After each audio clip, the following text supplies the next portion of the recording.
Choses qui nous rendent tristes. On a déjà commencé à parler sur ça et aujourd'hui on va continuer. Nous allons lire notre verset de base, Philippiens chapitre 4, le verset 4. Philippiens chapitre 4, le verset 4. La Bible nous dit, réjouissez-vous toujours dans les Seigneurs. Je les répète, réjouissez-vous. Réjouissez-vous toujours dans les Seigneurs.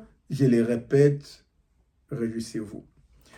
Oui, bien aimé, on a dit, il y a beaucoup de personnes qui sont tristes simplement parce qu'ils ne comprennent pas un ensemble de choses. Oui, lorsque quelqu'un n'a pas Jésus, ne peut pas être dans la joie. C'est vrai qu'il y a des païens qui sont dans la joie, mais sa joie est dans un certain degré. Parce que la joie ultime, c'est lorsque tu as Jésus. La joie ultime, c'est lorsque tu sais que après ta mort, il y a une vie. Après ta mort, tu as la vie éternelle et que ton nom est écrit sur les livres de la vie.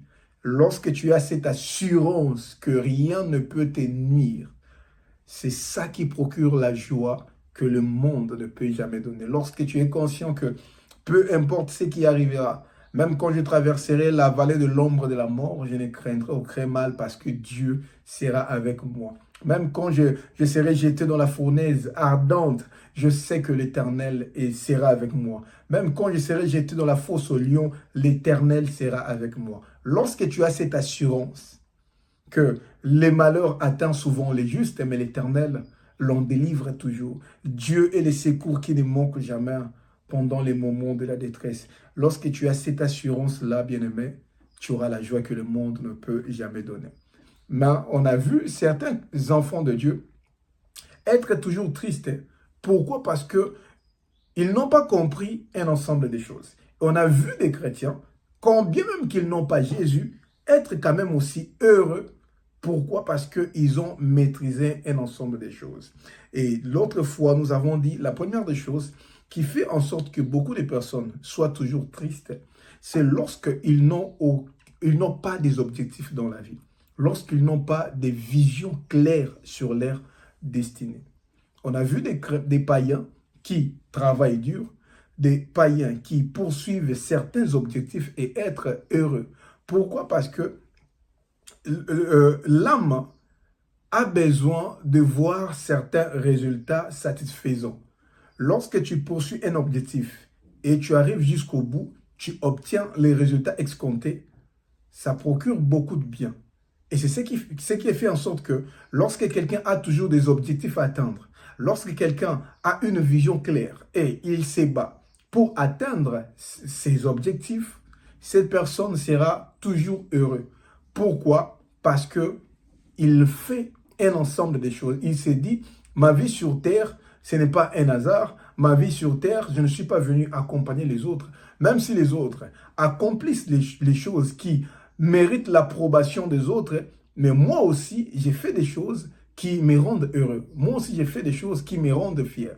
Moi aussi, j'ai fait des choses qui font en sorte que certaines personnes puissent me regarder avec beaucoup d'admiration. Oui, bien-aimé, ça ne sert à rien de te rappeler que non, tu es sur terre pour accomplir des choses. Oui, tu travailles, oui, tu fais des choses comme tout le monde, mais il faut savoir aussi, tu dois avoir une vision particulière. On ne peut pas tous faire des choses de la même manière. Même si nous sommes appelés à faire la même chose, mais toi, tu as ta propre vision, ta manière de faire les choses, tes propres objectifs. Toutes les églises du monde n'ont pas les mêmes objectifs. Toutes les entreprises du monde n'ont pas les mêmes objectifs. Les gens peuvent faire les mêmes choses, mais chacun a ses propres objectifs. Et toi, même quand tu étudies, mais tu dois avoir tes objectifs. Peut-être de distinguer, peut-être de devenir aussi assistant, peut-être de devenir aussi professeur. Et tu travailles dur pour atteindre ces objectifs-là.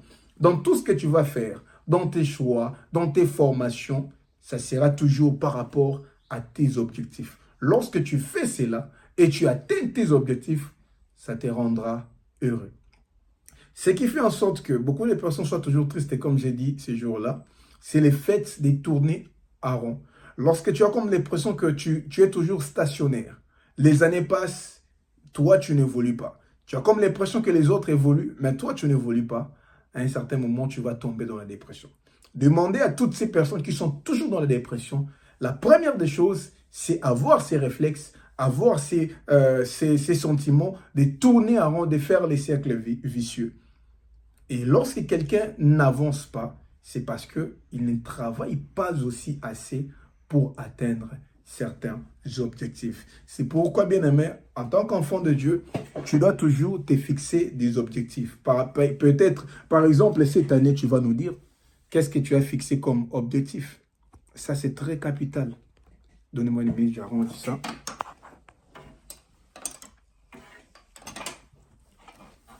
Voilà, désolé, il fallait que je puisse l'arranger.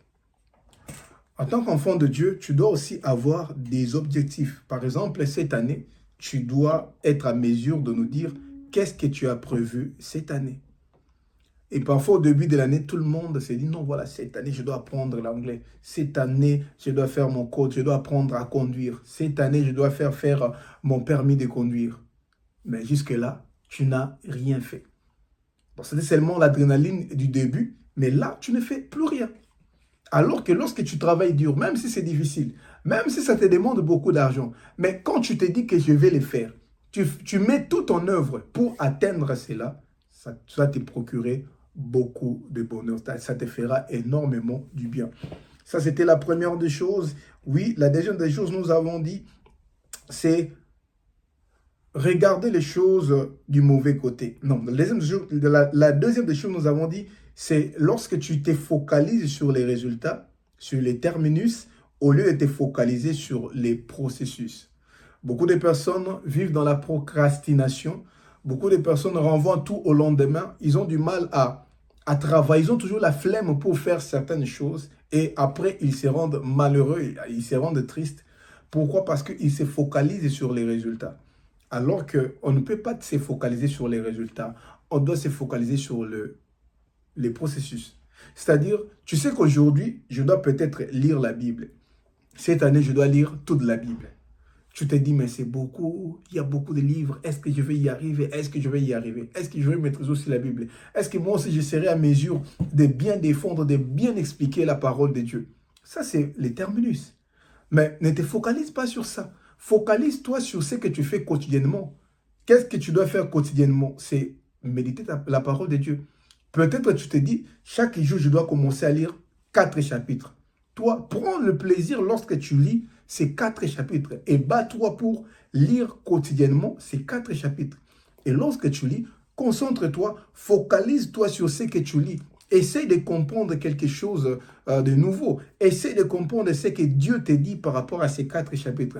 Focalise-toi sur ça. Le lendemain, réveille-toi. Lis encore ces 4 chapitres, tes 4 chapitres. Après demain, lis encore tes 4 chapitres. C'est comme ça que tu vas avancer. Ce processus-là est très, très, très important. Même Dieu sait que le processus est très important que les résultats. Même Dieu sait. C'est la raison pour laquelle Dieu ne te donne pas quelque chose sans pour autant te faire passer par les processus. C'est le diable qui le fait. C'est pourquoi ça détruit beaucoup de personnes. Tu viens, tu es un chanteur. Tu ne parles pas de chanteur. Tu es un chanteur. Tu es un chanteur, tu lui dis que non, pour avoir le succès, je dois vendre mon âme au diable. Il te donne beaucoup de succès, tu commences à gagner beaucoup d'argent. Comme tu n'es pas passé par les processus, ça sera la folie. Ça sera la folie des grandeurs. Tu vas faire vraiment n'importe quoi. Tu vas faire des choses qui vont te conduire à la mort. Pourquoi? Parce que tu n'es pas passé par les processus. Mais Dieu ne peut pas te donner ça du coup comme ça. Non. Dieu sait que même si tu es chrétien, tu ne passes pas par les processus. Dieu te lève directement. Ah, papa, tu deviendras orgueilleux. Ah là là, tu deviendras orgueilleux. Et toi aussi, tu auras la folie des grandeurs. Tu vas faire n'importe quoi. Tu vas commencer à minimiser les autres. Tu vas commencer à dilapider n'importe comment ton argent. Tu ne sauras pas vraiment l'importance de cette élévation dans ta vie. Mais lorsque tu passes par les processus, c'est-à-dire les brisements, Dieu te transforme. Dieu te donne la maîtrise de soi. Les jours où Dieu te lève, tu ne vas pas minimiser les autres. Tu auras toujours cette bienveillance pour aider aussi les autres. C'est pourquoi concentre-toi sur les processus. Si tu te dis, donc voilà, je dois commencer à évangéliser peut-être. Donc je dois être un bon évangéliste, je dois commencer à marcher dans la rue pour parler de la parole, de la part du Seigneur. Comme tu ne l'as pas encore fait, Focalise-toi sur les processus. C'est quoi les processus? Tu dois te former. Tu dois lire des livres sur l'évangélisation ou tu dois fréquenter des personnes qui les font déjà pour avoir quelques conseils, comment s'y prendre, par où tu dois commencer. Si peut-être quelqu'un se montre agressif devant toi, comment tu dois te comporter. C'est l'ensemble de ces choses-là qui vont t'aider à y arriver. Donc, focalise-toi sur les étapes à suivre pour y arriver. Oui, un autre point, nous avons dit, il y a ce qui rend aussi beaucoup de personnes malheureuses, c'est lorsque ces personnes ont du mal à bien trancher, à bien analyser. Ce sont des pessimistes en fait. Ce sont des personnes qui regardent toujours les choses du mauvais côté. Je vous ai donné cet exemple ces jours-là que il est possible que tu grandisses loin de tes parents. Oui, tu vas grandir avec beaucoup de blessures, tu vas grandir avec beaucoup de traumatismes parce que la tante qui t'a élevé n'était pas vraiment quelqu'un qui t'a donné beaucoup d'amour, beaucoup d'attention. Voilà, on t'a beaucoup insulté. Tu vas grandir avec beaucoup de problèmes. Et lorsque tu te bats pour t'en sortir, et lorsque tu travailles pour ta guérison, et aujourd'hui Dieu t'est guéri, il ne faut pas toujours regarder, non, voilà pourquoi Dieu a fait en sorte que je grandisse loin de mes parents, pourquoi mes parents m'ont abandonné, pourquoi mon père n'a même pas voulu me chercher un jour. Ça, c'est le mauvais côté de la chose. Ça ne va rien changer et ça va t'enfoncer encore dans la dépression, ça va t'enfoncer encore dans tes blessures intérieures, ça ne va rien changer. Mais quand tu te dis, mon père n'était pas là, il m'a abandonné, et j'ai passé vraiment une mauvaise enfance. Et j'ai beaucoup souffert dans mon enfance. Et aujourd'hui, par la grâce de Dieu, j'ai guéri. Je suis guéri. Et Dieu m'a guéri de toutes ces blessures-là. Et comment bien regarder les choses? C'est-à-dire, comment je peux faire pour aider aussi les autres qui sont passés par les mêmes circonstances que moi? Comme je vous ai dit, pourquoi ne pas aussi écrire des livres sur les blessures intérieures?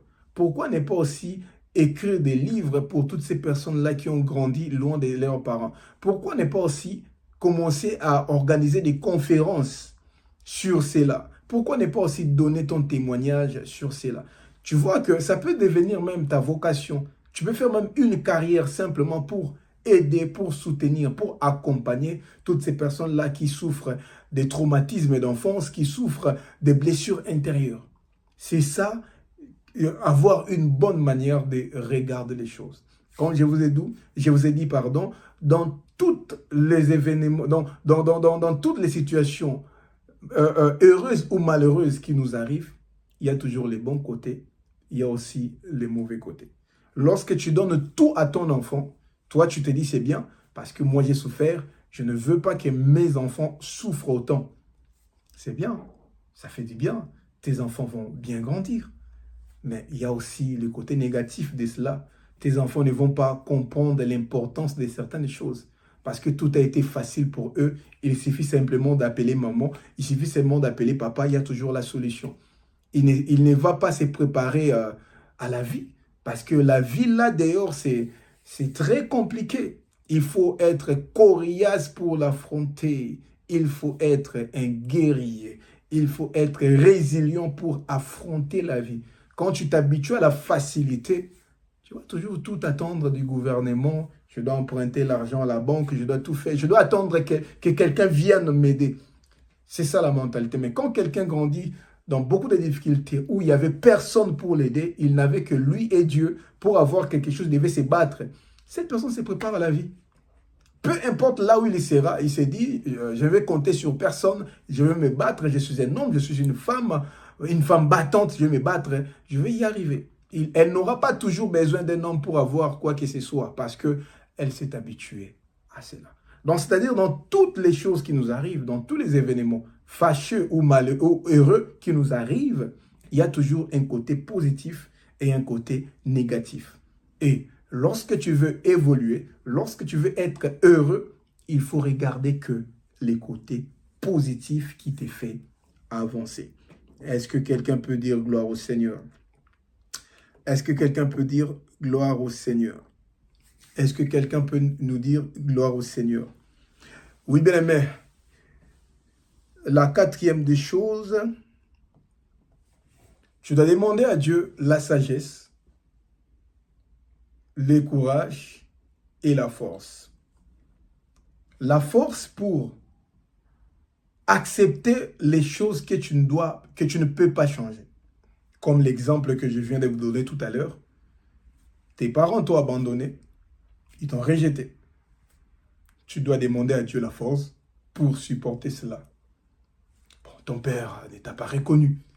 Ça fait mal. Mais tu dois les supporter. Dans la vie, il y a des choses qu'on doit supporter. Peut-être lorsque tu te regardes au miroir, tu sens que tu n'es pas beau. Comme moi. C'est normal, tu dois les supporter. Tu dois les supporter, tu n'es pas beau. Toi, tu te dis, en tout cas, vraiment, là, moi, je ne suis pas beau. Tu dois les supporter. Tu ne peux rien changer.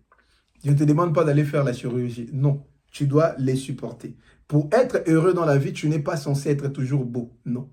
Tu te regardes au miroir, tu vois que tu es petit de taille, comme moi. Tu dois les supporter. Dieu t'a créé comme ça. Toi, tu regardes ta vie, tu sens que tu n'es pas vraiment intelligent. Ce que tu dois faire, c'est quoi? C'est quoi? Supporte que tu n'es pas intelligent. Va lire des livres, va faire quelques formations pour t'en sortir. Mais tu dois supporter. Il y a des gens qui sont plus intelligents que toi. Tu dois supporter. Il y a des gens qui sont plus beaux que toi, plus belles que toi. Quand tu te regardes au miroir, tu vois que tu n'as pas des formes comme les autres. Tu dois supporter. Non, pourquoi Dieu m'a créé comme ça? Pourquoi je n'ai pas ceci? Pourquoi je n'ai pas cela? Les femmes ne vont pas me regarder. Les hommes ne vont pas me regarder. Tu vas développer des complexes qui n'ont pas de sens. Tu dois t'accepter comme Dieu t'a créé. Dieu t'a créé comme une créature si merveilleuse, comme nous dit les psalmistes. Si pour certains, tu n'es pas belle, il y aura quelqu'un qui te trouvera belle. Si pour les uns, tu es trop courte, tu es trop court, si pour les uns, tu n'es pas intelligent, si pour les autres, tu n'as pas de forme, il y aura quelqu'un qui va t'aider toujours comme ça. Même si tu es comme un, tu n'as pas de malformations, il y a quelqu'un qui va t'accepter comme ça. Tu dois avoir confiance en toi. Tu dois t'accepter comme Dieu t'a créé. Ton mari t'a quitté. Il t'a abandonné avec des enfants. Tu dois demander à Dieu la force pour supporter cela. Il t'a abandonné. Ce n'est pas seulement parce que toi ce n'est pas forcément parce que tu étais méchante.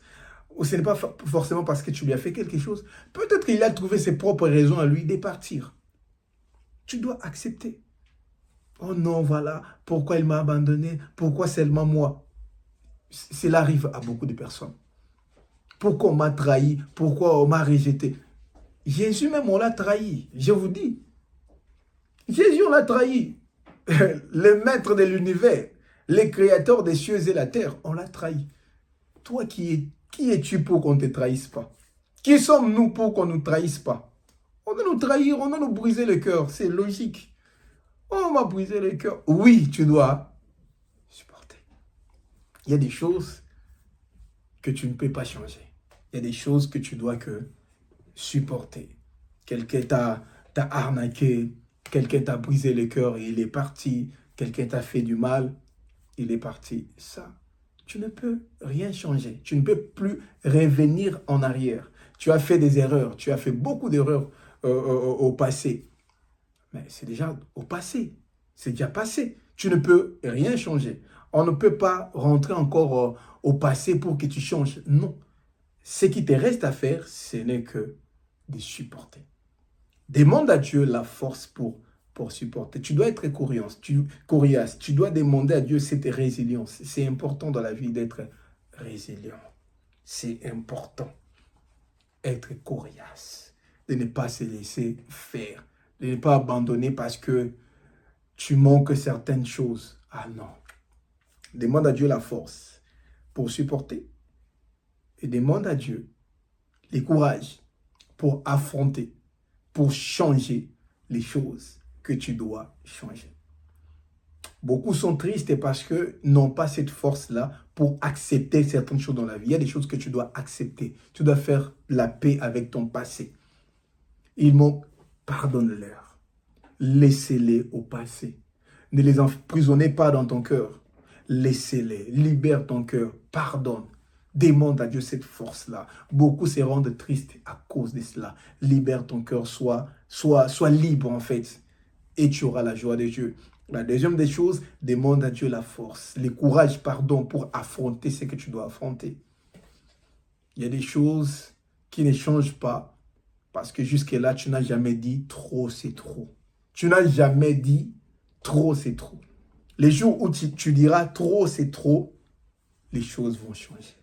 Décide-toi, prends courage, lève-toi, fortifie-toi pour changer des choses que tu dois changer. Si tu es né dans une famille pauvre, tu es capable, avec le courage, le travail et notre Dieu, que toi tu deviennes le premier riche de ta famille, que toi tu deviennes la première riche de ta famille. Si vraiment tu veux changer la situation de ta famille, si vraiment tu veux que Dieu puisse rendre grand le nom de ta famille par toi, avec le courage, avec le travail, avec la détermination, tu vas y arriver. Beaucoup sont tristes simplement parce qu'ils n'ont pas la force pour changer certaines choses. Il y a des années, il y a des choses qui ne changent pas dans ta vie. Depuis l'an 2000, 2010, 2015, la même situation. 2020, la même situation. Dans ta famille, tout le monde passe par là. Toi aussi, tu es par là. Tu comprends que non. Ce sont les mêmes choses qui se répètent. Prends le courage de les changer.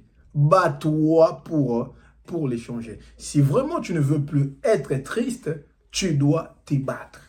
Tu dois te battre. Tu dois te battre. Bats-toi si tu es marié de ne pas divorcer. Fais tout qui est sur ton pouvoir pour ne pas divorcer. Bats-toi pour ton couple. Dans ta famille, tout le monde divorce. Et toi, si tu veux divorcer, tu te dis non, moi je ne divorce pas. Je vais tout faire pour ne pas divorcer. Je vais faire tout mon possible. Ne me bats-toi. Dans ta famille, les gens ne sont jamais stables. Toi, bats-toi. Avec l'aide du Saint-Esprit, avec l'aide de Dieu, tu peux y arriver. Tu peux y arriver. Je réponds encore, tu peux y arriver. On voit encore Josué. Josué, il était là abattu parce que Moïse n'était plus là. Mais Dieu est venu pour lui dire, fortifie-toi, prends courage. Parce que Josué manquait de courage. Peut-être que tu es là, tu sais exactement des choses que tu dois faire. Tu sais exactement que si vraiment tu t'élèves avec beaucoup de détermination, tu vas y arriver, tu sais. Mais parfois, tu n'as pas simplement le courage. Et ce soir, que Dieu te donne ce courage-là pour affronter les choses que tu dois réellement changer. Si tu les crois, tu dis Amen, Amen, Amen. La dernière des choses pour aujourd'hui, la dernière chose qui fait en sorte que beaucoup de personnes soient toujours tristes, c'est lorsque ils se battent pour contrôler les choses qu'ils ne peuvent pas contrôler. Lorsqu'une personne se bat pour contrôler les choses qu'elle ne peut pas contrôler, elle se rend automatiquement malheureuse. Le monde est comme il est. C'est à toi de t'adapter. C'est à toi de comprendre comment le monde fonctionne pour te préparer. Non, moi je suis un homme, je suis trop gentil. Toutes les femmes vont m'aimer, personne ne me fera du mal. On te fera du mal. Non, moi je suis une femme, je suis soumise. Je respecte toujours mon mari. Je respecte toujours les hommes. Donc l'homme qui entrera dans ma vie, il va forcément m'aimer. Il va forcément trouver en moi une femme vertueuse. Il y a des gens qui te feront du mal. Il y a des gens qui vont te négliger. Toi, tu ne peux pas te battre pour garder un homme. Soit disons que parce que tu es une bonne personne, il ne peut pas te quitter. Tu ne peux pas te battre pour garder quelqu'un dans ta vie, une femme. Non, je suis quelqu'un de bien, je lui donne tout, je suis gentil. Non, non, non. Tu vas souffrir. Toi, tu n'as pas le pouvoir de tout contrôler. Si quelqu'un veut être avec toi, il restera avec toi. Lorsque quelqu'un ne veut pas rester avec toi, peu importe tes efforts, il finira par partir. Si on ne t'aime pas, on ne t'aime pas. Toi, comprends comment les hommes fonctionnent, comprends comment les femmes fonctionnent, trouve-toi une bonne femme, trouve-toi un bon homme qui répond à tes critères, qui est susceptible de rester avec toi. Oui, j'ai parlé sur ces sujets à maintes reprises, il y a beaucoup de vidéos, il faut voir ces choses-là.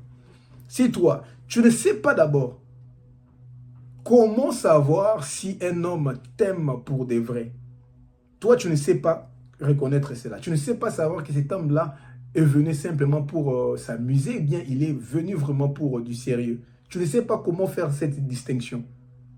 Et c'est toi qui te bats. Ça ne marche pas, mais tu te bats seulement. Non, tu dois te former. Tu dois savoir comment les hommes fonctionnent, comment les femmes fonctionnent.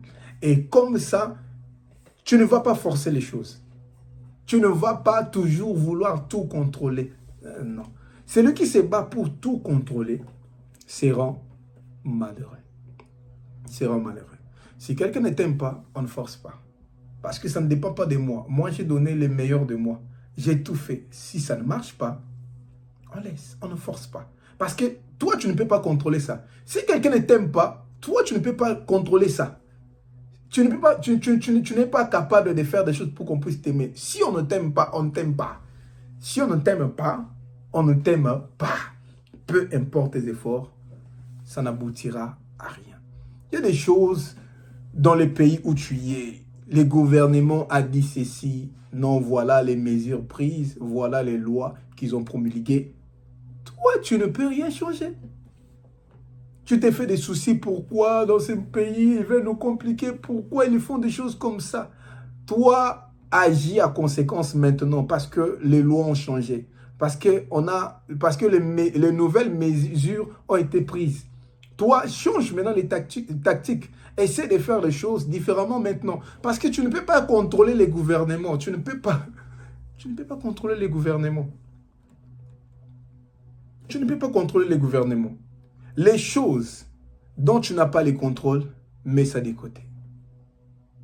Les choses dont tu n'as pas les contrôles, mets ça de côté. Non, demain, comment les gens vont agir. Non, le mois prochain, quand je vais faire ceci, comment on va me traiter. Non, quand je vais commencer l'université, comment ça sert. Mais toi, tu n'as pas les contrôles sur ça. Tu n'es pas Dieu pour tout contrôler. Tu n'es pas Dieu pour tout contrôler. Toi, fais le meilleur de toi. Concentre-toi sur des choses que tu peux arranger. Tu peux t'améliorer dans certaines choses. Dans ton art oratoire, tu peux t'améliorer pour apprendre l'anglais. Dans ton niveau d'anglais, tu peux t'améliorer. Si tu es informaticien, tu veux faire la programmation, tu peux t'améliorer pour bien apprendre. Si tu es chanteur, tu dis que je veux me perfectionner ma voix. Ça, tu peux les contrôler. Mais les choses dont tu n'as pas les contrôles, mets ça de côté. Non, je vais faire, voilà, il y a un concours, je vais participer. Je donne le meilleur de moi. La réponse du jury, moi, je n'ai pas de contrôle. Je n'ai pas de contrôle. Donc, comme tu n'as pas de contrôle, mets ça de côté et laisse Dieu faire. Laisse Dieu se décider. Malheureusement, il y a beaucoup de personnes, les personnes malheureuses, ce sont des personnes-là qui se battent pour changer les choses qu'ils ne peuvent pas changer et qui négligent les choses qu'ils peuvent changer. C'est vraiment le monde en l'envers. Et ça, tu seras toujours malheureux. Il y a des personnes qui ne t'apprécient pas. Il y a des personnes qui ne veulent pas de toi. Tu es dans un groupe, dans une corporation, dans une communauté. Les gens ne veulent pas de toi. Les gens te combattent, les gens te jalousent. Peut-être que tu es excellent. Parce que tu es excellent, les gens commencent à te jalouser. Commencent à te critiquer, à dire de mauvaises choses sur toi. Tu n'as pas le contrôle sur ça. Et tu ne peux pas leur dire d'arrêter de parler parce qu'ils ne vont pas arrêter. Ils ont leur bouche pour parler. Ils ne peuvent pas arrêter. Ils vont parler. Même si dans ton absence, ils vont parler. Donc, comme tu n'as pas les maîtrises sur les gens, focalise-toi sur ce que tu fais bien. Non, pourquoi il parle comme ça? Pourquoi ils me critiquent toujours? Je n'ai rien fait du mal. Moi, je travaille seulement. Ce n'est pas parce qu'on m'aime qu'ils doivent me critiquer. Ils vont te critiquer. Là, tu n'as pas le contrôle. Et même si tu te dis, non, voilà, bon, je vais arrêter de faire ça. Maintenant, quand tu vas arrêter, ils vont encore te critiquer. Donc, tu n'as pas le contrôle sur ça. Quand tu fais bien les choses, on te critique. Quand tu ne fais rien, on te critique. Quand tu fais bien les choses, on te critique. Parce que les hommes sont là pour critiquer. Il y a beaucoup de gens qui vont te jalouser, pas parce que tu fais bien les choses, mais simplement parce que tu es performant. Simplement parce que tu es perfectionniste. Simplement parce que tu es diligent dans ce que tu fais. Et cela va attiser la haine à les regards. Pourquoi il est comme ça? Pourquoi tout le monde les préfère? Ils vont te détester.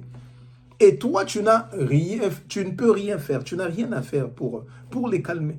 Ils vont te jalouser. Ils vont éprouver la haine contre toi simplement parce que tu fais bien les choses. Et là, tu n'as pas le contrôle. Tu ne peux pas les interdire. Non, il ne faut pas me parler comme ça. Ils vont parler.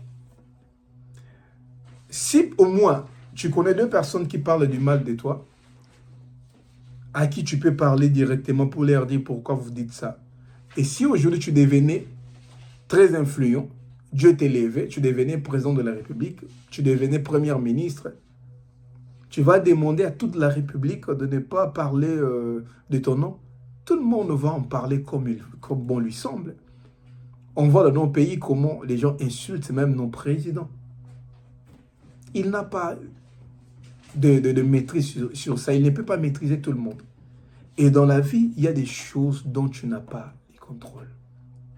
Si tu n'as pas de contrôle sur une situation, si tu n'as pas de contrôle sur un événement, si tu n'as pas de contrôle sur un résultat, si tu n'as pas de contrôle sur la vie des autres, si tu n'as pas de contrôle sur la manière dont les autres te considèrent, la manière dont les autres te traitent, si tu n'as pas de contrôle sur ça, mets tout ça de côté. Toi, focalise-toi sur ce que tu peux changer.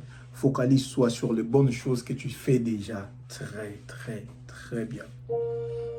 Que rien ne t'empêche d'être toujours dans la joie. Ni les hommes, ni les circonstances, ni les événements compliqués, parce que tu es appelé à être toujours dans la joie. Dites Amen. Dites Amen, parce que tu es appelé à être toujours dans la joie. C'était juste l'introduction pour la joie.